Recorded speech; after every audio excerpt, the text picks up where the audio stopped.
కుటుంబాన్ని రక్షించుకున్నట్లు మనం కూడా మన కుటుంబాలను రక్షించుకునే వారిగా మనం ఉండాలి. ఒకళ్ళు ప్రార్థనకి వెళ్ళిపోయి, ఒకరు దేవుని వాక్యాన్ని విని, ఒకళ్ళే రక్షింపబడి, ఒకళ్ళు మారు మనస్సు పొందితే, ఆ మారు మనస్సు పొందిన వ్యక్తి భర్త కావచ్చు, భార్య కావచ్చు, మిగిలిన వాళ్ళని విశ్వాసములో స్థిరపరచాలి. స్తోత్రం. కొంతమందిని చూస్తూ ఉంటాం ప్రియులారా, మనం ఒక పక్క విశ్వాసం కలిగి ఉంటాం, ఒక పక్క విశ్వాసంగానే ప్రయత్నిస్తూనే ఉంటారు, ఒక పక్క విశ్వాసములో ముందుకు నడుస్తూనే ఉంటారు. అవిశ్వాసపూరితమైనటువంటి ఆలోచనలు వస్తాయి వాళ్ళకి. నేను వెళ్తే ప్రభు దగ్గరికి వెళ్తే నాకేం జరిగింది, ప్రభు దగ్గరికి వెళ్తే నాకేం కలిగింది, అసలు నేను ఎందుకు వెళ్ళాలి ప్రభు దగ్గరికి అని అవిశ్వాసములకు వెళ్తారు. కానీ ఇక్కడ దేవుని వాక్యం సెలవిస్తుంది ప్రియులారా, హెచ్చరింపబడ్డాడు నోవాహు. దేవుడు తన్ను హెచ్చరించాడు, నోవాహు జలప్రళయం రాబోతా ఉన్నది, నీ కుటుంబాన్ని రక్షించుకునే బాధ్యత నీది, నీ కుటుంబాన్ని రక్షించుకోవయ్యా. ప్రభువా, ఎలా రక్షించుకోవాలి? ఒక ఓడను సిద్ధపరచు, ఆ ఓడలోనికి నీ కుటుంబాన్ని అంతా చేర్చుకో. రక్షించే రక్షణ వాడెవరంటే మనకు యేసు ప్రభు. దేవునికి స్తోత్రం. ఆయనలోకి నడిపించబడాలి. మనం రక్షించబడాలంటే, మనం ఆశీర్వాదకరంగా ఉండాలి అంటే, మనం ఆశీర్వదించబడాలి అంటే, మనం దీవించబడాలి అంటే ఆయనలోనికి మనం నడిపించబడాలి. స్తోత్రం. నోవాహు వాడ కట్టిన తర్వాత ఒక మాట అన్నాడు ప్రభు, నోవాహు వాడ సిద్ధమైందా? సిద్ధపరిచాను ప్రభువ, అయితే నీ వాళ్ళందరినీ కూడా ఆ వాడలోనికి తీసుకొని పంపించు. ప్రియమైన దేవుని సంఘం ఆలోచించాలి. నీ కుటుంబము ఆశీర్వదించబడాలి అన్నా, బాగుపడాలన్నా, దీవించబడాలన్నా అది నీ చేతిలో మాత్రమే ఉంది. గుర్తుపెట్టుకో. యజమానుడు కావచ్చు, యజమానురాలు కావచ్చు, మీ చేతుల్లోనే ఉంది. అదే దేవుడు ఇక్కడ నోవాహుతో మాట్లాడుతున్నాడు. నీ కుటుంబం అంతటినీ నడిపించాలి, నీ కుటుంబం అంతటిని తీసుకుని వెళ్ళాలి నువ్వు ఓడలోకి. ప్రియ దేవుని సంగమా, ఎందుకు అని మనం ఆలోచిస్తే మీకు ఒక ఉదాహరణ చెప్పి నేను ముందుకు వెళ్తాను. యేసయ్య ప్రియమైన వాళ్ళారా, ఆయన రక్షించేవాడు. దేవునికి స్తోత్రం. ఈ లోకములో నీవు ఎవరికి చెప్పుకోలేని సమస్యలు నీకుంటాయి. గుర్తుపెట్టుకోండి. నీ భర్తకు నువ్వు చెప్పుకోలేవు, నీ భార్యకు నువ్వు చెప్పుకోలేవు, నీ తండ్రికి, నీ తల్లికి, నీ అన్నకు, నీ తమ్ముడికి, నీ అక్కకు, నీ చెల్లికి, నీ కుమారులకు, కుమార్తెలకు కూడా చెప్పుకోలేని కొన్ని సమస్యలు నీ హృదయములో నిన్ను సతమత పెడుతూ ఉంటాయి. అయితే ఎవరికి చెప్పుకోలేము, కానీ ఒక్క ఆయనకు చెప్పుకోగలం. ఎవరైనా? నజరేయుడైన యేసు. ఆయనకు మాత్రమే చెప్పుకోగలం. నీ హృదయములో ఎలాంటి స్థితిలో నువ్వు ఉన్నా, ఎటువంటి పరిస్థితిలో నువ్వు ఉన్నా, దేవుని వాక్యం సెలవిస్తూ ఉంది. ప్రియమైన వాళ్ళారా, అయితే నీ తల్లికి, తండ్రికి, భర్తకు, భార్యకు, కుమారులకు, కుమార్తెలకు, స్నేహితులు కూడా చెప్పలేనటువంటి విషయాలు ప్రభువుతో మనం చెప్పుకోవడానికి ప్రభువు మనకు అవకాశం ఇచ్చాడు. నీ సమస్య ఎక్కడ తీరదండి, నీ బరువు ఎవరు దింపలేరు, నీ సమస్య ఎక్కడ తీరదు. నువ్వు సతమతమైపోతున్నటువంటి ఆ స్థితి నుంచి విడిపించబడాలి అంటే నా యేసయ్య దగ్గరకే నువ్వు రావాలి. పిల్లరా, అయితే ఒక చిన్న విషయం చెప్తాను మీకు. నేను మెడికల్ షాపులోకి వెళతాం. మనం మెడికల్ షాపులోకి వెళ్ళినప్పుడు మెడికల్ షాపు నిండా మందులు ఉంటాయి, అన్ని మందులు ఉంటాయి. అదొక రోజు, ఇదొక రోజు, ఇదొక రోజు చేసుకుంటావా? ఆలోచించండి. నీకు సరిపోయినటువంటి మందు ఒక్కటే ఉంటుంది అక్కడ. నీకు ఏదైతే కావాలో అది ట్యాబ్లెట్ కావచ్చు, ఇంజెక్షన్ కావచ్చు, ఒక్కటే నీకు సరిపోతుంది, ఒక్కటే. ఈ లోకములు ఎన్నైనా ఉండొచ్చు, షాపు నిండా మెడిసిన్ ఉండొచ్చు, కానీ అవన్నిటి వల్ల నీకు ప్రయోజనం లేదు. అందులో ఒకే ఒక్కటి, అదే ప్రభు అంటాడు, మీరు నా యొద్దకు రండి, నేను మీ యొద్దకు వస్తాను. స్తోత్రం చెప్పు దేవునికి. ప్రియమైన దేవుని సంగమా, ఆ రీతిగానే మనం మరొక విషయాన్ని చూద్దాం. ఇక్కడ ఆయన అంటాడు, నేను దేవుడినై ఉన్నాను నీకు, నువ్వు నా యొద్దకు రా, నీ సమస్య ఎవరికి చెప్పుకోకపోయినా నాకు చెప్పు, నేను తీరుస్తాను. నీ సమస్య నేను తీరుస్తానని చెప్తున్నాడు. ప్రియులారా, ఒక వ్యక్తిని ఈ సందర్భంలో జ్ఞాపకం చేయాలనుకుంటున్నాను. సిరియా దేశంలో ఒక సైన్యాధిపతి ఉన్నాడు. ఆయన ప్రభువు నమ్మినవాడు కాదు, దేవుడు తెలిసినవాడు కాదు, లేకపోతే దేవుని వెంబడించిన వాడు కాదు. యెహోవా అంటే ఎవరో తెలియదు అతనికి. కానీ అతడు సేవకుని దగ్గరికి వెళ్ళినప్పుడు సేవకుడు చెప్పిన మాటలు విని సేవకుడు చెప్పినటువంటి ప్రతి మాటకు అంగీకరించి తరువాత తాను చెప్పినట్టుగా చేసిన తరువాత చూస్తే అతడు స్వస్థపరచబడ్డాడు. దేవునికి స్తోత్రం.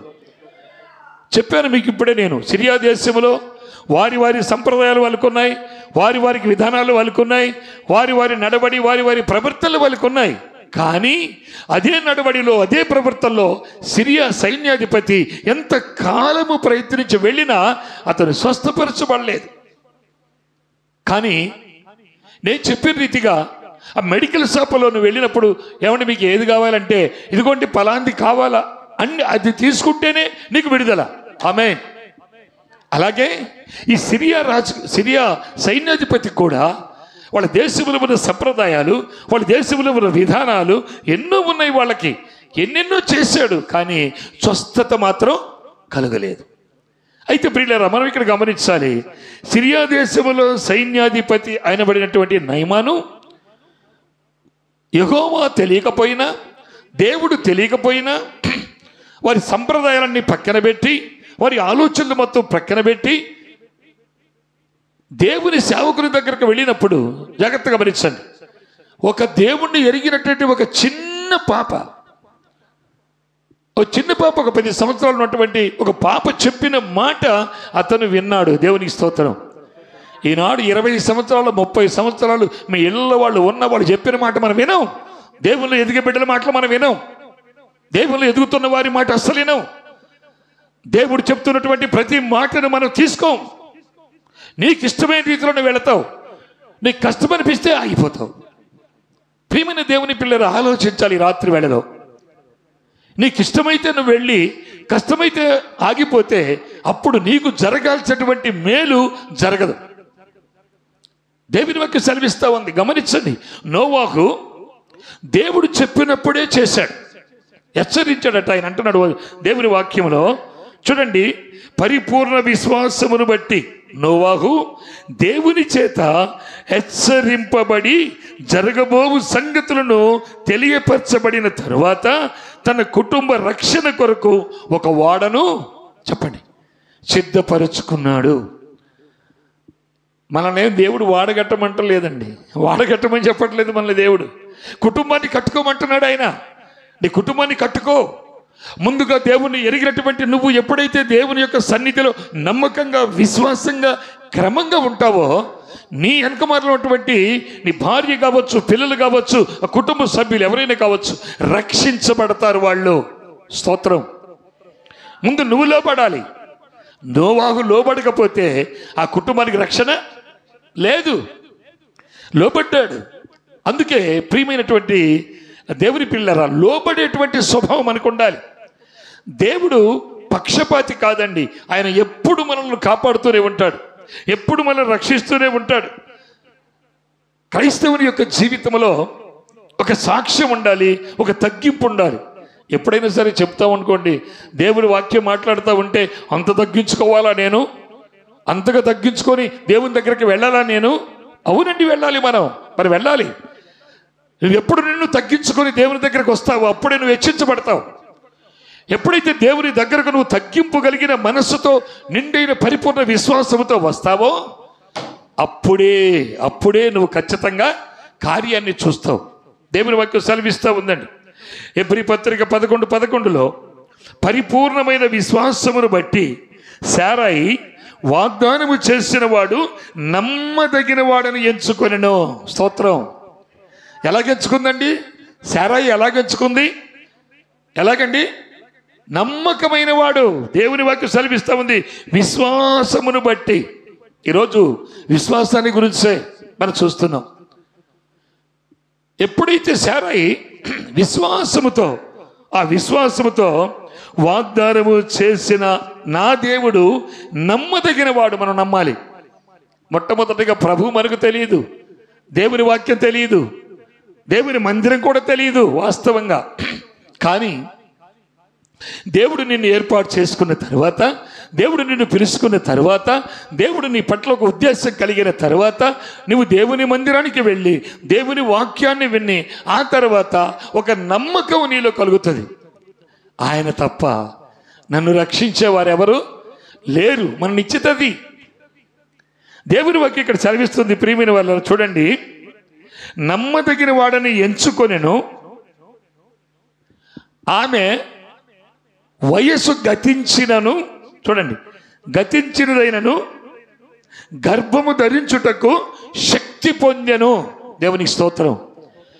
నీ సమస్యను నువ్వు జయించడానికి నీకు శక్తి ఇస్తాడు దేవుడు. నేను తట్టుకోలేకపోతున్నాను సమస్యలకు, నేను ఎలా బ్రతకాలి, నేను ఎలాగంటే ప్రభు అన్నాడు కదా, పౌలు భక్తుడు ఒక మాట చెప్పాడు, నీకు శ్రమ ఎక్కడైతే ఉందో దాని పక్కనే దానికి సొల్యూషన్ కూడా ఉంచాడు దేవుడు. స్తోత్రం. ఎక్కడుందంటే మనం ఎతకాలి, ప్రభువు దగ్గర ఎతకాలి. నీ హృదయం ఎలాగుందో నువ్వు పరిశీలించుకోవాలి. నువ్వు ఎలాగ దేవుని ఆరాధనకి వెళుతున్నావో పరిశీలించుకోవాలి. దేవుని ఎలా ఆరాధిస్తున్నావో పరిశీలించుకోవాలి. దేవుని యొక్క ఉన్నతమైన స్థితి నువ్వు కనుగొన్నావా లేదా, ఆయన ఐశ్వర్యమును అందుకోవాలి అంటే మనం ఖచ్చితంగా దేవునిలో ప్రియమైన వాళ్ళరా విశ్వాసముతో నింపబడిన వారమై మనం ఉండాలి. దేవుడిదే వాక్యం చెప్తూ ఉన్నాడు. తన మాటలు మనతో మాట్లాడుతున్నటువంటి రోజుది. చాలా జాగ్రత్త పిల్లరా. దేవుడు ఎలా కాపాడుతాడో తెలుసా? ఏమండి, దేవుడు మనకు నేర్పడం లేదా? ఆయన పిల్లలమైన మనకు ప్రతి విషయాన్ని నేర్పడం లేదా?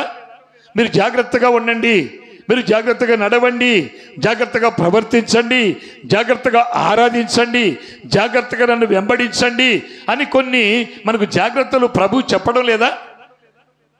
ఏడండి, ఆయన ఎప్పుడు చెప్పాడు? ఆయన చెప్పాల్సిన అవసరం లేదు. వాక్యమే దేవుడై ఉన్నాడు. వాక్యం మనతో మాట్లాడుతూ ఉంది. నువ్వు ఎలా నడవాలో చెప్తుంది, నువ్వు ఎలా ప్రవర్తించాలో దేవుని వాక్యం చూపిస్తూ ఉంది. నువ్వు ఎలాగ దేవుని మందిరంలోనికి వెళ్ళి ప్రభుని ఎలా ఆరాధించాలో కూడా దేవుని వాక్యం మనకు నేర్పిస్తూ ఉంది. వాక్యమే దేవుడై ఉన్నాడు కనుక ఆ వాక్యమై ఉన్న దేవుడు మనతో మాట్లాడుతున్నప్పుడు మన హృదయాలు సరి చేసుకోవాలి. ఆమేన్. ఏ విషయంలో నువ్వు తప్పిపోయావు, ఎక్కడ తప్పిపోయావు, ఎందుకు తప్పిపోయావు, ఏ విధంగా తప్పిపోయావు నీకు తెలుసు కనుక నీ హృదయాన్ని నీవే ఖచ్చితంగా సరి చేసుకోవాలి ప్రియులారా. అప్పుడు మనం మళ్ళీ దేవుని ఉన్నతమైన కృపను పొందుకుంటాం. స్తోత్రం. మీకు ఒక చిన్న మాట చెప్తాను ఈ సందర్భంలో. నోవాహు ఎంత విశ్వాసముతో నింపబడ్డాడో ఖచ్చితంగా తన కుటుంబాన్ని రక్షించుకున్నాడు. శారాయి వృద్ధురాలైనప్పటికీ కూడా ఆమె విశ్వాసము దేవుని ఎందుంటుంది. నాకు వాగ్దానం ఇచ్చిన నా దేవుడు నమ్మదగినవాడు, నా దేవుడు నమ్మదగినవాడు. నమ్మింది కనుకనే ఆమె మళ్ళీ ముసలితనములో గర్భాన్ని ధరించిందట. స్తోత్రం.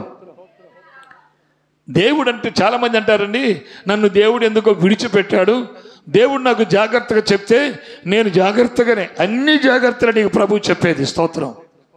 అన్ని జాగ్రత్తలే దేవుని వాక్యం ద్వారా మాట్లాడుతూ ఉంది. నువ్వెలా నడవాలి, నువ్వెలా ప్రవర్తించాలి, నువ్వెలా జీవించాలి. లోకములో వేటగాడు బయలుదేరాడు. ఎవడండి వేటగాడు? ఎవరా వేటగాడు? అందరికీ బాగా తెలుసు. స్తోత్రం. వేటగాడు బయలుదేరాడు. ఆ వేటగాడి ఉద్దేశం ఏంటంటే దేవుని పిల్లలైనటువంటి వాళ్ళను తన దగ్గర ఉన్నటువంటి అనేకమైనటువంటి క్రియల్లో ఏదో ఒక దాని ద్వారా పడేసి తప్పించి దేవుని సన్నిధికి దూరం చేయడానికి వాడు ప్రయత్నం చేస్తాడు. దేవుడు మనకిస్తున్నాడు, ఎప్పటికప్పుడే మనకు అన్ని జ్ఞానాలు నేర్పుతున్నాడు. ఎలా బ్రతకాలో, ఎలా ఉండాలో, ఎలా ప్రార్థించాలో, ఎలా మసలుకోవాలో కూడా చెప్తున్నాడు. ఒకసారిట ఒక అరణ్యంలో శిలకలు, ఆడ మగ శిలకలు ఉన్నాయట. అవి చక్కగా అరణ్యంలో పాపం చాలా కాలం తర్వాత దేవుని కృపను బట్టి వాళ్ళకి మరి సంతానం వచ్చింది. జాగ్రత్త వినండి. ముగ్గురు పిల్లలు కలిగారు. అయితే ఎప్పుడు కూడా బహుగా ఆలోచిస్తుందట, బహుగా ఆలోచిస్తూ ఉంది మగపక్షి. ఏంటి అసలు రేపొద్దున్న పిల్లల పరిస్థితి ఏంటి, వీళ్ళు ఎలా నడుస్తారు, వీళ్ళు ఎలా ఉండగలుగుతారు? వేటగాడు అరణ్యములో బాణం పట్టుకొని తిరుగుతున్నాడు. ఎప్పుడో ఒకప్పుడు వాడు బాణం వేస్తే నా పిల్లలు ఏమైపోతారు, నా పిల్లలు ఏమైపోతారు? వాళ్ళని ఎప్పటికప్పుడు నేను కాపాడుకోవాలి, వాళ్ళని హెచ్చరించాలి, వాళ్లకు జ్ఞానోదయం కలుగు చేయాలని ఆ పక్షి మగపక్షి ఆలోచించి ఆలోచించి ఏడ్చి ఒకరోజు అన్నదట, బాబు మీరు ముగ్గురు నా దగ్గరికి రండి అంటే ఈ 3 చిలుకలు వాళ్ళ దగ్గరికి వచ్చి, డాడీ డాడీ చెప్పండి ఏంటి అని. నేను మీకు ఒక 3 మాటలు చెప్తాను, ఆ 3 మాటలు మీరు చాలా జాగ్రత్తగా వినాలి అని. ఏమన్నాడమ్మా? ఎన్ని మాటలు? 3 మాటలు చెప్తాను, మీరు చాలా జాగ్రత్తగా వినాలి మరి అంటే, డాడీ చెప్పండి డాడీ అంటే, నేను చెప్పిన మాటలు మీరు వింటే ఆ బాణం పట్టుకొని అరణ్యంలో తిరుగుతున్న వేటగాడు మిమ్మల్ని ఏమీ చేయలేడు. పెడ చెవిన పెట్టారో వెనుకపోయారో వాడి బాణానికి గురవ్వాల్సి వస్తుంది, జాగ్రత్త అని చెప్పి హెచ్చరించి అప్పుడు చెప్తున్నాడు. ఏమంటాడంటే మొదటి మాట అంటున్నాడు కదా, వేటగాడు వాడి ఒడిగలిగినటువంటి బాణం ఇచ్చడానికి సిద్ధంగా ఉంటాడు. నా కుమారులారా మీరు జాగ్రత్త, వాడిని చూసి వాడి క్రియలకు లోపడకుండా నువ్వు తప్పించుకుని వెళ్ళిపోవాలి. మీరు దేవుని వాక్యం సెలవిస్తూ ఉందండి, వేటగాని ఉరిలో నుండి ఆయన నిన్ను పూర్తి చేయండి తప్పిస్తాడు. వేటగాని ఉరిలో నుండి తప్పిస్తాడు.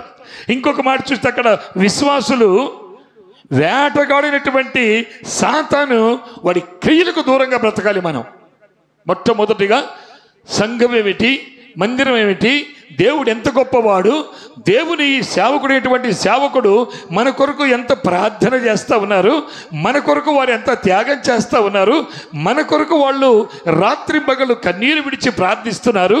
ఎందుకు? మనం క్షేమంగా ఉండాలని, వేటగాని ఉరిలో చిక్కకుండా ఉండాలనే కదా అనేటువంటి ఆలోచన మనకు వచ్చి తీరాలి. స్తోత్రం. మొదటి మాట చెప్పాను కదా, వేటగాడు వాడు వస్తాడు, వాడిని కనిపెట్టి తప్పుకో.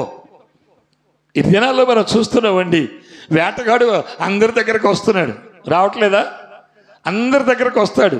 ఎవరికి ఏ బాణం వేయాలో వేస్తాడు, ఏ గాలం వేయాలో వేసేస్తాడు. విశ్వాసంలోంచి పక్కకు లాగేస్తాడు, ప్రభు దగ్గర నుంచి పక్కకు లాగేస్తాడు. నిన్ను స్థిరంగా భక్తిలో నిలబడకుండా వాడు పక్కకు లాగటానికి ప్రయత్నం చేస్తాడు. అందుకని ఇక్కడ ఆ చిలక చెప్తుంది, నా మొదటి మాట జాగ్రత్తగా వినండి కుమారులారా, మీరు నా మాట వినకపోతే మీకు శ్రమ. అదేమిటి అంటే, వేటగాడు వస్తాడు, వాడిని కనిపెట్టి మెలకువగా తప్పుకోండి. స్తోత్రం చెప్పు గట్టిగా. ఏంటి మాకు కనబడట్లేదు కదండి వేటగాడు అంటే? వాడు కనపడడు, కనబడని వేటగాడు. నీలో ఏ క్రియ ద్వారా నిన్ను పట్టుకోవాలో పట్టుకుంటాడు, నేను దేవుని మందిరానికి ఎలా దూరం చేయాలో చేసేస్తాడు, నీకు ఏదో ఒక ఆశేపిస్తాడు. జాగ్రత్తగా గమనించండి ప్రియులారా, ఇలాంటి విషయాలు నేర్పుకుంటుంది మన తండ్రి, మనకు నేర్పుతున్నాడు దేవుడు కూడా. ఏమని తెలుసా? వేటగాని ఉరిలో నుండి ఆయన నిన్ను విడిపించును. ఎప్పుడు తండ్రికి మన మీదే ధ్యాస, ప్రభువుకి ఎప్పుడు మన గురించే ఆలోచన. ఈ పిల్లలు ఎక్కడ పడిపోతారో, ఎక్కడ ఆత్మీయ జీవితం తప్పిపోతారో, లోకములు ఎక్కడ పడిపోతారో, నాకెక్కడ దూరం అయిపోతారో అని ప్రభు యొక్క వేదన, దుఃఖం. రెండో మాట చెప్తుంది చూడండి, వేటగాడు నీకు గింజలు వేస్తాడు, జాగ్రత్త. ఏం వేస్తాడండి? ఏమండి, ఎందుకు వేస్తాడు గింజలు? పోనీలే పాపం చక్కగా తిని బలం సంపాదించుకుంటే పక్షులను వేస్తాడా? పట్టుకోవటానికి జాగ్రత్తగా ఆలోచించండి. అవును ప్రియులారా. వాడు రెండోది ఏంటంటే, తన పిల్లలకు చెప్తున్న మాట, వేటగాడు గింజలు వేస్తాడు. తొందరపడి మీరు ఆలోచన లేకుండా వాటి దగ్గరకు మీరు వెళ్ళొద్దు. ఈనాడు ఎంతమంది అండి విశ్వాసులకు ఎన్ని గింజలు చల్లుతున్నాడండి వేటగాడనే సాతాను. ఈ దినాల్లో విశ్వాసుల పైన వాళ్ళ ముందు ఏది ఇష్టమో చల్లేస్తున్నాడు. ఒకవేళ విశ్వాసుల వాక్యం ఉంటే, క్రమశిక్షణ ఉంటే, ప్రార్థన జీవితం ఉంటే, పట్టుదల ఉంటే, క్రమశిక్షణ ఉంటే, దేవుని రాజ్యము నాది అని ఒక నిశ్చయత నీకుంటే, వాడు చల్లినటువంటి గింజలు ఏమాత్రం కూడా ముట్టుకోరు. స్తోత్రం. చెప్పిందంట, జాగ్రత్త. వాడు రెండో పని ఏం చేస్తాడంటే గింజలు వేస్తాడు. గింజలు వేసినప్పుడు నువ్వు వాటిని చూసి జాగ్రత్తగా వెళ్ళిపోవాలి. ఈనాటి దినాల్లో కూడా మనం చూస్తున్నాం, సాతాను లోకములో రకరకాల గింజలు చల్లి ఆత్మీయులను పాడు చేస్తూ ఉన్నాడు, భక్తి పరులను భక్తిహీనులుగా చేస్తూ ఉన్నాడు, దేవుళ్ళు ఎదిగే బిడ్డల్ని ఎదగకుండా చేస్తూ ఉన్నాడు. మనం ఆలోచించాలి. నాలో ఏముంది, అసలు ఏంటిది, ఎందుకు నేను ఎదగలేకపోతున్నాను, ఎందుకు నేను ప్రార్థించలేకపోతున్నాను, ఎందుకు నేను నా కుటుంబం కొరకు, నాకున్న అవసరతల కొరకు నేను నా దేవుని దగ్గర ప్రార్థించలేకపోతున్నాను, ఎందుకని ఆలోచన లేకుండా చేస్తాడు వాడు. కానీ మనం ఆలోచించేవారిగా మనం ఉండాలి. ఇన్ని జాగ్రత్తలు చెప్తూ తండ్రి పిల్లలకు ఇన్ని రకాల జాగ్రత్తలు చెప్తూ ఉన్నాడు. మూడో విషయానికి వస్తే చూడండి, ఇక్కడ మీకు ఒక వాక్యం జ్ఞాపకం చేస్తాను. అపవాది ఎవరిని మృంగుతున్నా అని వాడు ఇంటింటికి తిరుగుతూ ఉన్నాడు. ఎవరి జోలికి వాడు విశ్వాసాల జోలికి ఎక్కువ వెళ్తారు. మీరు గుర్తుపెట్టుకోండి. విశ్వాసాల జోలికి ఎందుకు వెళ్తారంటే వాళ్ళు రేపు దేవుని రాజ్యంలో ఉన్నతమైన ఐశ్వర్యం పొందేవారిగా ఉంటారు. వాళ్ళు దానికి వీళ్ళు వారసులు కాకుండా చేయాలి, అది దాని పని. జాగ్రత్త ప్రియులారా. మందిరానికి పోవటం గొప్పతనం కాదు, యేసు ప్రభు నా దేవుడని అని చెప్పుకోవటం గొప్పతనం కాదు, నేను కూడా ప్రార్థనా పనులు అని చెప్పుకోవటం కాదు. కానీ ఏదంటే ప్రాముఖ్యం, నీ విశ్వాసములోండి నువ్వు తొలగిపోకూడదు. స్తోత్రం చెప్పు. ప్రాముఖ్యమైన విషయం అది ప్రియులారా, ప్రాముఖ్యమైన విషయం. తర్వాత మూడో మాట ఏమన్నాడంటే, వేటగాడు ఉరులు ఉచ్చులు ఒగ్గుతాడు. చూసారండి, గింజలు వేసిన తర్వాత దాని మీద ఏం పెడతాడు? ఉరులు ఉచ్చులు గాలాలు వేస్తాడు. చెప్తా ఉంది, కుమారులారా, ఈ మూడు మాటలు మీ జీవితంలో చాలా జాగ్రత్తగా ఉంచండి. ఒకవేళ ఈ మూడు మాటలు ఏదో ఒకటైనా మీరు మర్చిపోయారో జాగ్రత్త అని చెప్పి వెంటనే పంపించిందంట. పిల్లరా, మనల్ని కూడా మన దేవుడు ఎలాగ పంపించాడో తెలుసా? ఎప్పుడో చెప్పాడు, ఆది కాలంలోనే, ఆది కాండములోనే మీరు ఇది చేయకూడదు, అది తినకూడదు చెప్పాడా లేదా? ఇప్పుడు ఈ పక్షి తన పిల్లలకు ఎలాగైతే చెప్తూ ఉందో, ఆనాడు ఆది కాలంలో అవ్వ ఆదామనే దేవుని కుమారుడికి కుమార్తెకు కూడా దేవుడు చెప్పినటువంటి మాట ఏమిటో తెలుసా? ఏదైనా తినండి, ఆ పండు మాత్రం మీరు తినొద్దు. ఈరోజు మనం దేవుని వాక్యాన్ని వింటున్న మనం, ప్రియమైన దేవుని పిల్లారా, దేవుడు చెయ్యొద్దన్నది మనం చేయకూడదు, దేవుడు చేయమన్నది చేయకుండా మానకూడదు. స్తోత్రం. దేవుడు చేయమంది చేయకుండా మానుకోకూడదు, దేవుడు వద్దన్నది చెయ్యకూడదు. ఏది చెయ్యాలో దేవుని వాక్యం ద్వారా మనతో మాట్లాడుతున్నాడు కనుక ఆ రీతిగా మన జీవితాన్ని వెలుగులోకి నడిపించుకోవాలి. స్తోత్రం. ప్రియమైన వాళ్ళారా, ఈ దినాల్లో చాలామంది లోతైనటువంటి భక్తి లేక, లోతుగా భక్తిలో ఎదగలేక వారు అనేకమైనటువంటి విధానాలుగా వారు మాట్లాడుకుంటున్నారు. ఏమిటి వాళ్ళ మాటలు, వారి విధానం అని ఆలోచిస్తే ప్రియులారా, దేవుని వాక్యం ఒక మాట జ్ఞాపకం చేస్తాను. పరిశుద్ధ గ్రంథములో ఈరోజు మరొక మాట చూద్దాం. ఎందుకు అంటే మన జీవితాల్లో నోవాహు లాంటి విశ్వాసం ఉండాలి, శారాయి లాంటి విశ్వాసం ఉండాలి. మన భక్తి సన్నగిల్లిపోకుండా బహుబలంగా ఉండాలి అంటే మనం ఖచ్చితంగా దేవుని ఉన్నతమైన కృపను పొందుకోవాలి. మన ప్రియులారా, దేవుని వాక్యం చూడండి, ఒక మాట చదువుకుందాం. హెబ్రీ పత్రిక 11వ అధ్యాయం 23 నుండి 31 వరకు. ఇక్కడ ఏముందంటే, మోషే పుట్టినప్పుడు అతని తల్లి తండ్రి రాజుకు భయపడక. ఏమండి, మనం ఏం చేస్తామండి? చిన్న చిన్న వాటికి బంధువులకి భయపడతాం, కొన్ని కార్యాలకు భయపడతాం, కొన్ని విషయాలకు భయపడతాం. కానీ దేవుని ఎరిగినటువంటి నీవు, దేవుని కుమారుడుగా కుమార్తెగా ఉన్న నీవు విశ్వాసములో స్థిరపరచబడిన తరువాత దేవుని ఏదైతే వద్దన్నాడో అది చేయకుండా దేవుని కొరకే మనకు నిశ్చయత కలిగి ఉండాలి. స్తోత్రం. దేవుని వాక్యం సెలవిస్తూ ఉంది ప్రియులారా. అక్కడ చూడండి, రాజుకు భయపడక 3 నెలలు మోషేని దాచిపెట్టి, మోషే పెద్దవాడినప్పుడు పరిపూర్ణ విశ్వాసముతో, అది ఎక్కడికైనా మనకి విశ్వాసమే ప్రాముఖ్యం, పరిపూర్ణమైన విశ్వాసముతో ఐగుప్తు దేశములో ప్రియమైన దేవుని పిల్లల సిరి సంపదలు ఉన్నాయి, అద్భుతమైనటువంటి సిరి సంపదలు ఉన్నాయి, బంగారం ఉంది. కానీ ఆయన మాట్లాడిన మాట ఏమిటో నేను చదువుతాను, మీరు బైబిల్ ఉన్న వాళ్ళు కూడా చూడండి ప్రియులారా. హెబ్రీ పత్రికలోకి వెళదాం. 11వ అధ్యాయము 23వ వచనం చదువుతూ ఉన్నాను. మోషే పుట్టినప్పుడు అతని తల్లిదండ్రులు ఆ శిశువును చూడండి సుందరుడై ఉండుట చూసి అందము కలిగిన వాడై ఉండుట చూసి విశ్వాసమును బట్టి రాజాజ్ఞకు భయపడక 3 మాసములు అతన్ని దాసిపెట్టిరి. 3 మాసాలు దాచిపెట్టారట. తర్వాత ఇంకొక మాట చదువుదాం. మోషే పెద్దవాడైనప్పుడు విశ్వాసమును బట్టి ఐగుప్తులో ఉన్న ధనము కంటే క్రీస్తు విషయమైనటువంటి నింద గొప్ప భాగ్యమని ఎంచుకున్నాడు. స్తోత్రం. ఏమంటే మనం ఎంచుకుంటామా? నింద, చిన్న నింద, చిన్న అవమానం, చిన్న బాధ, చిన్న కష్టం, చిన్న శ్రమ, చిన్న శోధన వస్తే మనం తట్టుకోగలమా? ఆలోచించండి. ఐగుప్తు దేశంలో పుట్టినప్పటి నుండి పెరిగినటువంటి మోషే ఐగుప్తులో ఉన్న బంగారమును కానీ సమస్తమును కానీ ఆయన వాటి వైపు చూడక, దేవుని వల్ల నాకు ఎటువంటి నిందలు వచ్చినా పర్వాలేదు, ఆ బిడ్డలతోనే కలిసి నేను జీవిస్తానన్నాడు. స్తోత్రం.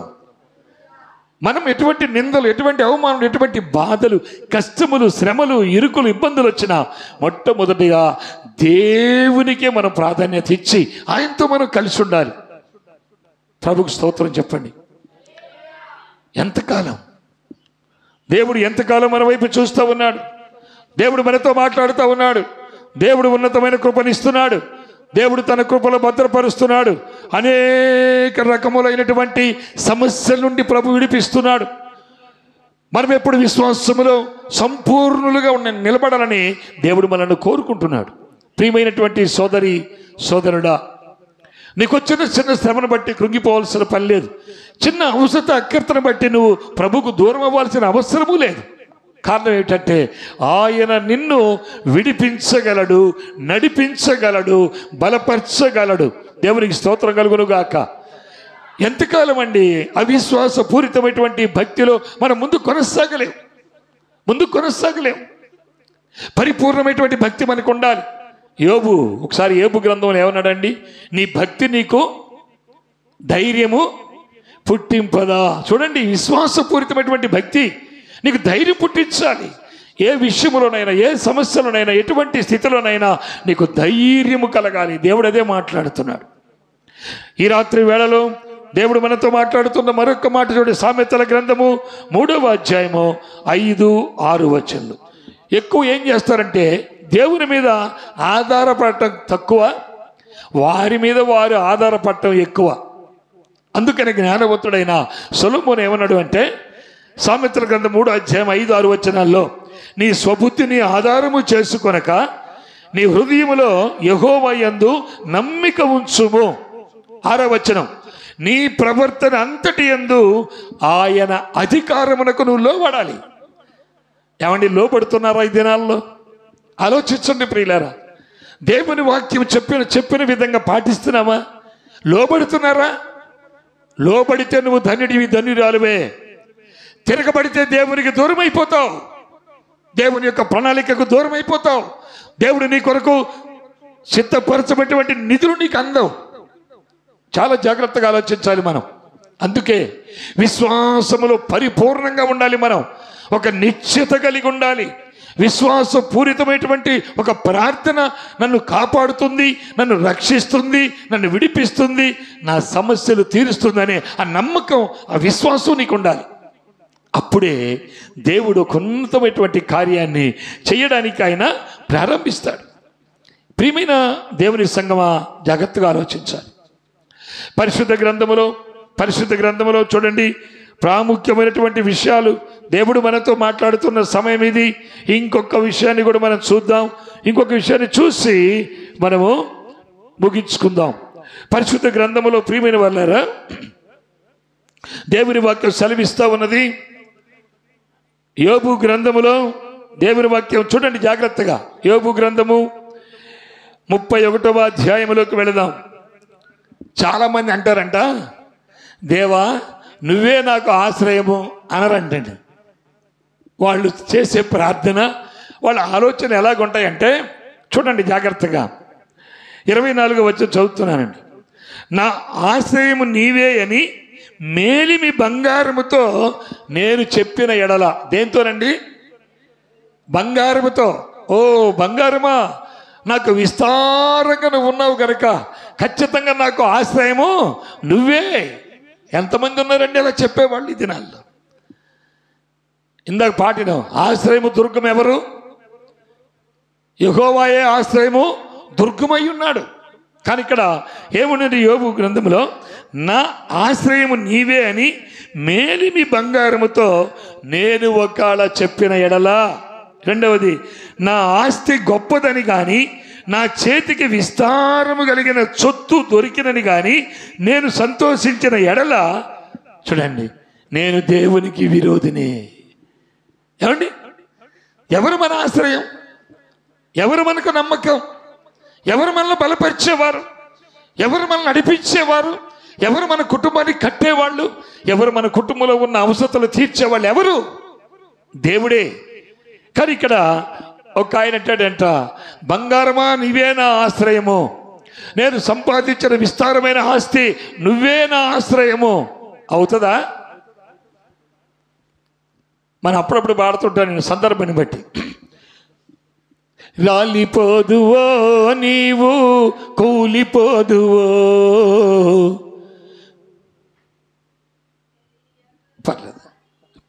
పర్లేదు ఊరికి బిట్టేలేండి. రాలిపోదువో నీవు, కూలిపోదువో, తెలియదురా నీకు ఏ గడియో. రాలిపోదువో నీవు, కూలిపోదువో, తెలియదురా నీకు ఏ గడియో. పువ్వురాలు విధముగా రాలిపోదువో, పువ్వురాలు విధముగా రాలిపోదువో. అయ్యో మానవా మారవా, నీవు మారవా. రాలిపోదువో నీవు, కూలిపోదువో, తెలియదురా నీకు ఏ గడియో. సంపాదనగా నీది కాదురా, సంపాదనగా నీది కాదురా. దేవుని చిత్తములో నడిచిన నీకు, దేవుని చిత్తములో నడిచిన నీకు సమస్తము దేవుడు సమకూర్చునురా. రాలిపోదువో నీవు, కూలిపోదువో, తెలియదురా నీకు ఏ గడియో. ఆమేన్. ఇక్కడ అంటున్నాడు, జాగ్రత్త వినండి, నా ఆశ్రయం నీవే అని బంగారముతో చెప్పకూడదంట. స్తోత్రం చెప్పు. తర్వాత, నా చేతికి విస్తారమైన సొత్తు దొరికిందని నువ్వెప్పుడు సంతోషపడకూడదు. ఎవరిచ్చారు నీకు ఆ సొత్తు? ఎవరిచ్చారు నీకు ఆ బంగారం? ఎవరిచ్చారు నీకు ఆ డబ్బు? ఎవరిచ్చారు నీకు ఆ పని? ఎవరిచ్చారు నీకు ఆ ఉద్యోగం? ఎవరిచ్చారు నీకు అనుభవిస్తున్నా నువ్వు ప్రతిదీ? ఎవరిచ్చారు నీకంటే అది దేవుడు. స్తోత్రం. నీ విశ్వాసం ఎప్పుడు సన్నగిల్లిపోవద్దు. నీ విశ్వాసం ఎప్పుడు తప్పిపోకూడదు. నీ విశ్వాసం ఎప్పుడు జారిపోకూడదు. ఈ వారం వెళ్ళకపోతే ఏం పోయింది ప్రార్థనకి? వచ్చే వారం ఎట్ట వెళ్తాం కదా? లేదు లేదు, వచ్చే వారం వరకు సమయము ఏమై ఉందో తెలీదు. చాలా జాగ్రత్తగా ఆలోచించండి ప్రియులారా. అందుకనే ఇక్కడ మన దేవుని వాక్యం సెలవిస్తా ఉంది. మరొక మాట, సూర్యుడు ప్రకాశించినప్పుడు నేను అతనికే గాని చంద్రునికి మిక్కిలి శాంతి కలిగి నడుచుకొని చుండగా అతనినే గాని నా హృదయములో రహస్యముగా ప్రేరేపింపబడి వారి తట్టు నేను చూసి నా నోరు ముద్దు పెట్టుకున్న ఎడల. చూడండి పిల్లరా, మనం ఏం చేయాలో, ఎలా నడవాలో కూడా దేవుని వాక్యం సెలవిస్తా ఉంది. మనం ఎలా అడుగు ముందుకు వెయ్యాలో చెప్తా ఉంది. ఇంత విశ్వాసపూరితమైనటువంటి మాటలు దేవుడు మనతో మాట్లాడుతూ ఉంటే ఇంకా మనం ఎత్తుక్కుంటాం. ఎక్కడుంది నా సంతోషం? ఎక్కడుంది నాకు ఆనందం? ఎక్కడుంది నాకు నెమ్మది? ఎక్కడ కలుగుతుంది నాకు సౌభాగ్యం? ఎక్కడ దొరుకుతుంది నాకు శాంతి అని మానవుడు ఎతికే పనిలోనే ఉంటున్నాడు ప్రియులారా. దొరకలేదా? ఎదుకుడు మీకు దొరికిన, మనకు దొరికాడా? దొరకలేదా? మరి నువ్వు ఎక్కడ ఎతుకుతున్నావు? మరి ఏడెతుకుతున్నావు? ఆలోచించాలి ప్రియులారా. దేవుని యొక్క సన్నిధి. నిజంగా నువ్వు దేవుని దగ్గరకు రావడమే నువ్వు అదృష్టము. నిజంగా నువ్వు ఒక ధన్యుడివి, ధన్యురాలు అని చెప్పాలి దేవుని వాక్యం. సమయం లేదు, ఇప్పుడు ఇంకొక ప్రసంగం చూద్దాం. అయితే విశ్వాసములో సన్నగిల్లిపోవద్దు. మనలో ప్రాణం ఉన్నంత వరకు మనలో విశ్వాసము చెక్కు చెదరకుండా ఉండాలి. చివరి మాట సామెతల గ్రంథం 3:26 ఒక మాట, యెహోవాయే నీకు ఆధారమగును. ఎవరండి? యెహోవాయే నీకు ఆధారమగును. ఇప్పటిదాకా చదువుకున్నాం కదా మనం యోబు గ్రంథంలో. బంగారము కానీ, ఎండి కానీ, ఇత్తడి కానీ, డబ్బు కానీ, సొత్తు కానీ, సొమ్ము కానీ, ఆస్తులు కానీ, అంతస్తులు కానీ ఆధారము కావు. స్తోత్రం. ఆధారము కావు, చెప్పుకోవడానికి తప్ప రేపు మెప్పు పొందడానికి పనికిరావు. దేవుని వాక్యం సెలవిస్తా ఉంది, యెహోవాయే నీకు ఆధారమగును. ఏ పాపానికి నీ పాదములు తొట్లిపోకుండా, నీ కాళ్ళు చిక్కుపడకుండా ఆయన కాపాడుతున్నాడు. స్తోత్రం. ఏం కావాలండి ఇంకా? అంటే మన కాలు కూడా సాతాను చేతిలో పాపంలో చిక్కుపడకుండా ఎప్పటికప్పుడే జాగ్రత్తగా కాపాడుతున్నాడు. సోదరి సోదరుడా, ఇకనైనా నీ విశ్వాసాన్ని బలపరుచుకో, నీ విశ్వాసాన్ని శక్తివంతంగా చేసుకో. దేవుని వాక్యం సెలవిస్తా ఉంది, నోవాహు తన విశ్వాసపూరితంగా ఆయన దేవుని మాట నమ్మాడు, గొప్పగా కుటుంబాన్ని రక్షించుకున్నాడు.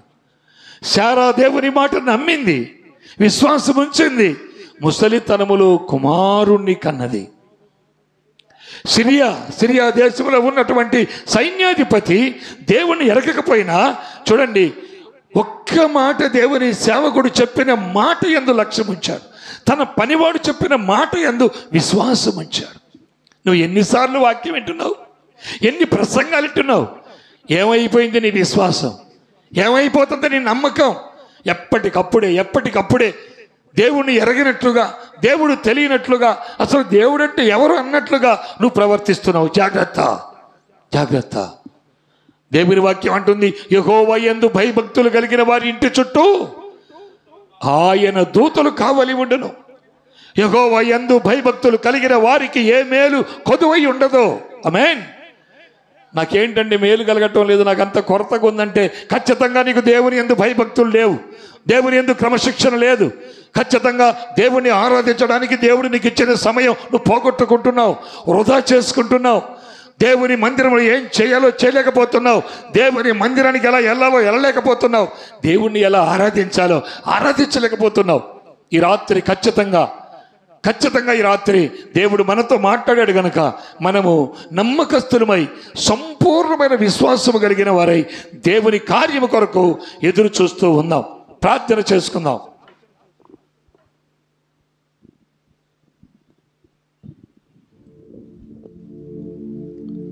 కళ్ళు మూసుకున్నాం.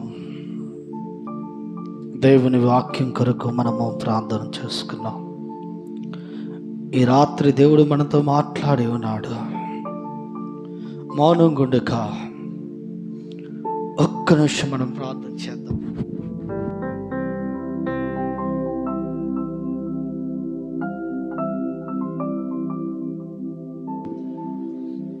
ఒక్క నిమిషం ప్రార్థన చేద్దాం. తన దాసుని దేవుడు నిలబెట్టుకొని నీతో సూటిగా మాట్లాడి ఉన్నాడు. యెహోవా యందు భయభక్తులు కలిగి ఏ మేలు కొదువై ఉండదు. యెహోవా యందు భయభక్తులు కలిగి ఉండదు, ఆయన దూతలు మన ఇంటి చుట్టూ కావలి ఉండును. ఈ రాత్రి దేవుడు నీతోనే మాట్లాడి ఉన్నాడు. నువ్వు ఎలా ఉన్నావు? ఏ స్థితిలో ఉన్నావు? నిర్లక్ష్యం కలిగిన జీవితం నువ్వు జీవిస్తున్నావా? నిన్ను నువ్వే సమర్థించుకుంటూ ఏమవుతుందిలే అని అనుకుంటున్నావా? దేవుడు ఈ రాత్రి నీతో మాట్లాడాడు. నిర్లక్ష్యమైన జీవితం నీకు వద్దమ్మా, నిర్లక్ష్యమైన బ్రతుకు నీకు వద్దమ్మా. ఆసక్తి కలిగిన దానివై, ఆశ కలిగిన దానివై దేవుడిని వెంబడించగలిగినట్లయితే, దేవునితో నడవగలిగినట్లయితే నీవును నీ కుటుంబం ఆశీర్వదింపబడుతుంది, నీవును నీ కుటుంబం వర్ధిల్లుతుంది, నీవును నీ కుటుంబం ఫలిస్తూ ఉంది. నిన్నును నీ కుటుంబాన్ని దేవుడు అభివృద్ధి పరచగలడు.